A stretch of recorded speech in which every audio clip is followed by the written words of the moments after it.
Hello बच्चों, कैसे हैं आप।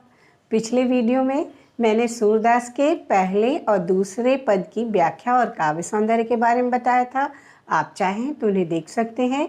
इस वीडियो में मैं सूरदास के तीसरे और चौथे पद की व्याख्या और काव्य सौंदर्य के बारे में बताऊंगी। तो चलिए शुरू करते हैं। मैं हूँ अर्चना श्रीवास्तव और आप देख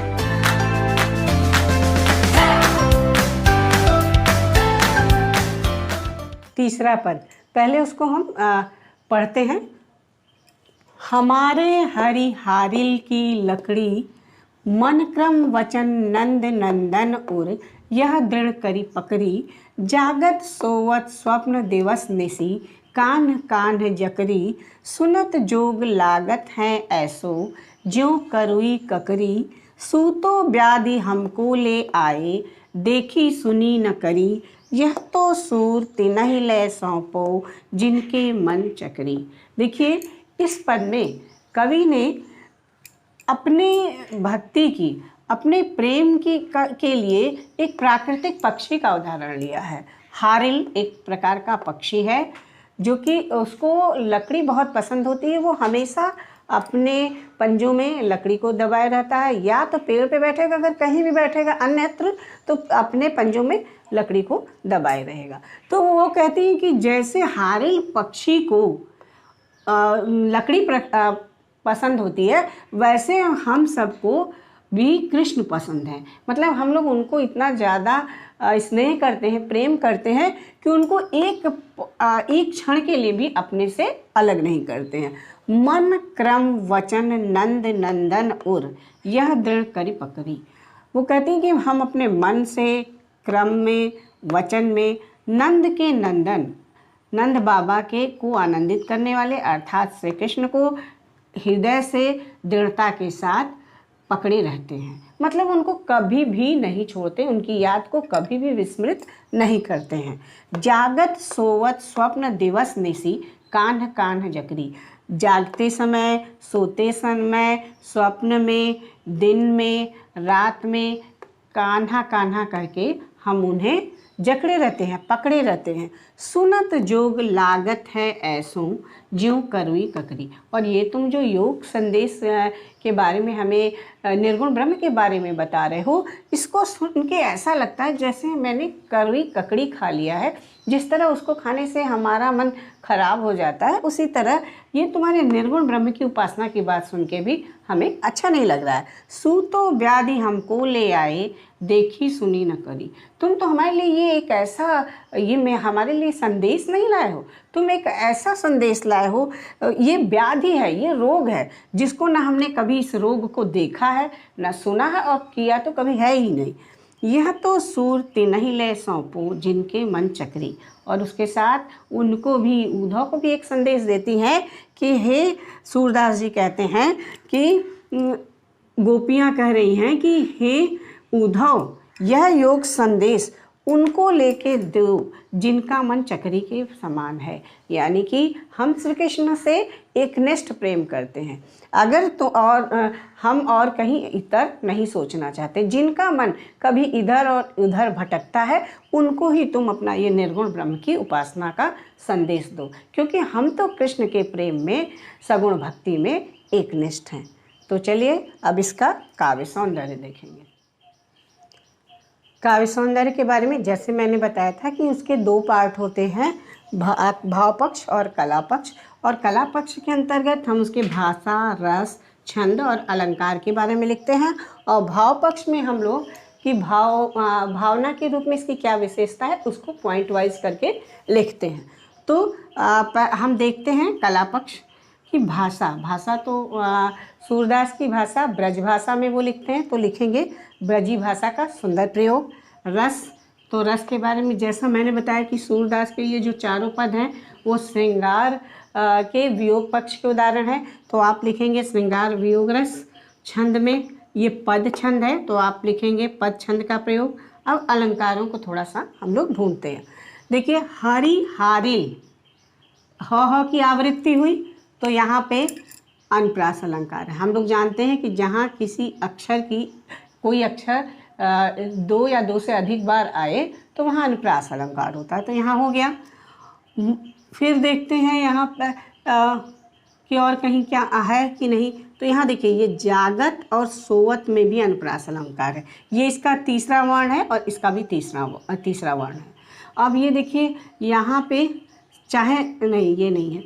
अब ये कान कान जकरी में ये है पुनरुक्ति प्रकाश। मैंने एक अलंकार के बारे में बताया था आपको कि जब एक ही शब्द दो बार आता है उसका कुछ अर्थ नहीं होता तो उसको कहते हैं पुनरुक्ति प्रकाश अलंकार।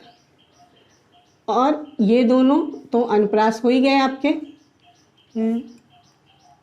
ये और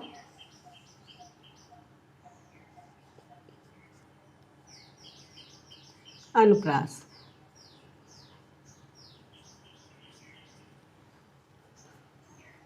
और तो कहीं नहीं दिखाई दे रहा है।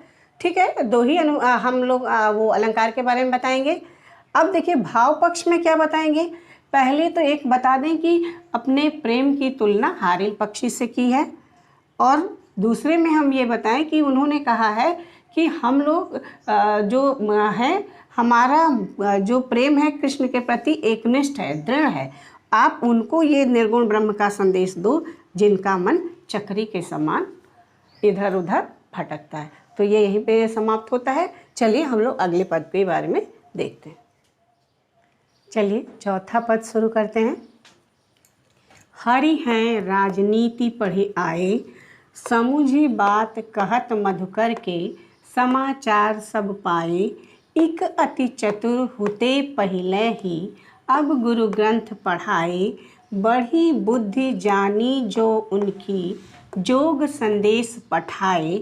ऊधव भले लोग आगे के, परहित डोलत धाये। अब अपने मन फेर पाई हैं, चलत जुहुते चुराए। ते क्यों अनीत करे आपुन, जे और अनीत छुड़ाए। राज धर्म तो यह सूर, जो प्रजा न जाहि सतावे। देखिए इसमें गोपियाँ कहती हैं कि जो आपने मुझे निर्गुण ब्रह्म का संदेश दिया, इससे समझ में आता है कि श्री कृष्ण ने अब बड़े हो गए हैं और राजनीति करने लगे, राजनीति पढ़ रहे हैं। देखिए सामान्य बोलचाल में अगर कोई भी व्यक्ति जरा से चालाकी करता है तो हम लोग को लगता है कि वो राजनीति कर रहा है। तो यहाँ पे भी श्री कृष्ण उनसे जब उनके मन की बात नहीं करते, उन्हें लगता है कि जब यहाँ थे तो वो प्रेम वाली बातें करते थे और वहाँ से उन्होंने निर्गुण ब्रह्म की उपासना की बात कही है, तो ये निश्चित है कि हमारे साथ कुछ छल हो रहा है। तो वो कहते हैं कि वो बहुत छली हो गए, राजनीति पढ़ लिया है उन्होंने। समुझी बात कहत मधुकर के, समाचार सब पाए। ये दूसरी लाइन से इसका अर्थ लेंगे कि तुम्हारे द्वारा जो समाचार बातें कही तुमने, उससे मुझे सब समाचार पता चल गया कि वो हम लोग के बारे में क्या सोच रहे हैं, क्या कर रहे हैं। और बल्कि ये भी समझ में आ गया कि उन्होंने राजनीति पढ़ ली है। एक अति चतुर होता पहले ही। एक तो श्री कृष्ण पहले से ही बहुत चतुर थे, चतुराई से माखन वगैरह खाते थे और झूठ बोलते थे, और अब तो उन्होंने गुरु द्वारा ग्रंथों को भी पढ़ लिया है, मतलब पढ़ाई कर लिए, तो और अधिक चतुर हो गए और अधिक राजनीति में पारंगत हो गए। बढ़ी बुद्धि जानी जो उनकी, जोग संदेश पठाए।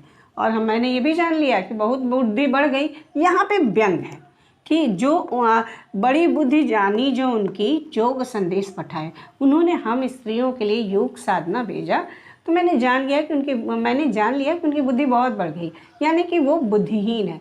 क्योंकि निर्गुण ब्रह्म की उपासना में नग्न होकर शरीर पे राख लपेटना और मौसम के प्रतिकूल, जैसे गर्मी में आग तापना और जाड़े में बहुत ठंडे पानी में खड़ा होना, ये स्त्री के अनुकूल नहीं है। तो ये वो मैंने जान लिया कि वो हमारे लिए योग संदेश भेज रहे हैं, यानी कि बहुत ज़्यादा बुद्धिमान हो गए। ये व्यंग है कि उनके अंदर ये बुद्धि नहीं है कि स्त्रियों को योग संदेश नहीं देना चाहिए। उद्धव भले लोग आ गए के, परहित डोलत धाय। और उद्धव तुम भी जैसे पहले के लोग बहुत अधिक अच्छे होते थे, तुम भी बहुत अच्छे हो। जहाँ उन्होंने तुरंत बताया कि जाके दे के आओ उनको, गोपियों को निर्गुण ब्रह्म का संदेश, तो तुम भी दौड़ते हुए चले आए ये बताने के लिए। जरा सा भी अपने दिमाग का प्रयोग नहीं किया कि क्या ये स्त्रियों के लिए उचित है या अनुचित है। अब अपने मन फेर पाई हैं, चलत जो हुते चुराए। और एक परेशानी और है निर्गुण ब्रह्म की उपासना में कि हम कोई भी काम अगर हम करते हैं तो अपने मन से करते हैं, हमारा तो मन ही हमारे पास नहीं है। जो श्री कृष्ण थे मथुरा जाते समय हम सबका मन भी अपने साथ ले गए हैं।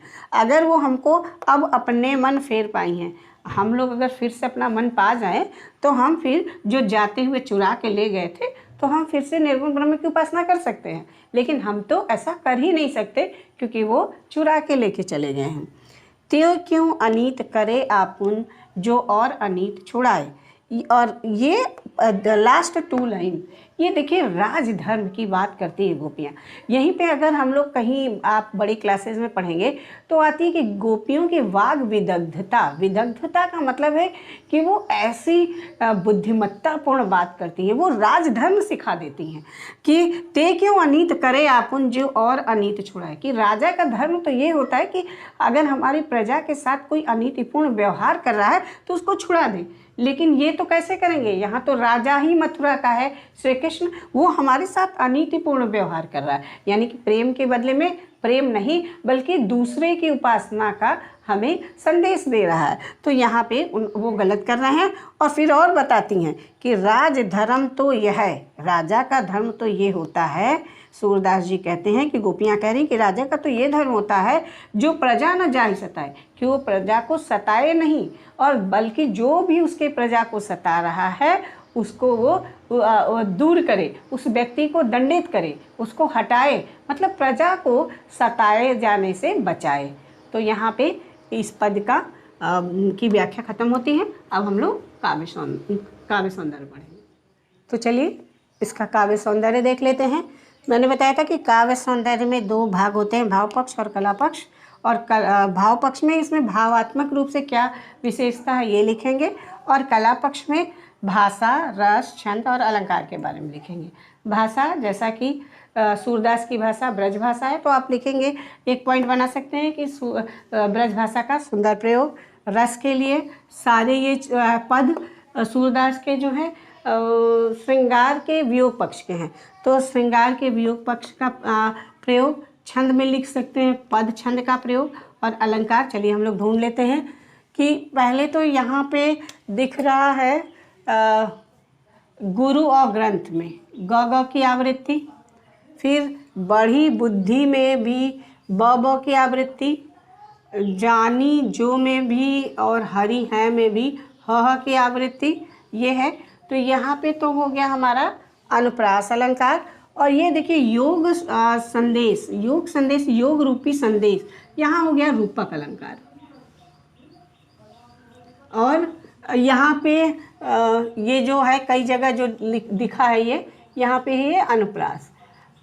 अब ये अलंकार के अलावा, अब इसके अलावा नहीं दिख रहा है तो भी हम लिख सकते हैं कि यहाँ पे रूपक, जोग संदेश में रूपक और यहाँ अनुप्रास अलंकार का प्रयोग है। और भाव पक्ष में देखिए क्या लिखेंगे, देखिए कितने इसमें कुछ खास बात यह है कि वो कृष्ण को के योग संदेश को भेजने को राजनीति पढ़ना, यानी राजनीति में प्रवीण होना बता रही हैं। और उसके साथ ही यहाँ पे ये 2 लास्ट की 2 लाइन में वो दे रही हैं कि राजा का क्या धर्म है। अब देखिए कि जो सामान्य ग्रामीण बालाएं हैं या स्त्रियां हैं राजा के धर्म तक पे बात करती हैं, तो यही होता है कि वहाँ जो सूर की गोपियां हैं वो वाद विदग्धता की बात करती, मतलब बहुत चतुर हैं। तो ये हम कर सकते हैं। तो यहाँ पे ये काव्य सौंदर्य का वाला भी मेरा वीडियो ख़त्म होता है। अब अगले वीडियो में जो एनसीईआरटी में जो क्वेश्चंस हैं उनको मैं हल कराऊंगी कि आपको समझ में आए कि किस तरह के क्वेश्चंस बोर्ड में आते हैं। धन्यवाद। पढ़ते रहिए, प्रैक्टिस करते रहिए। All the best.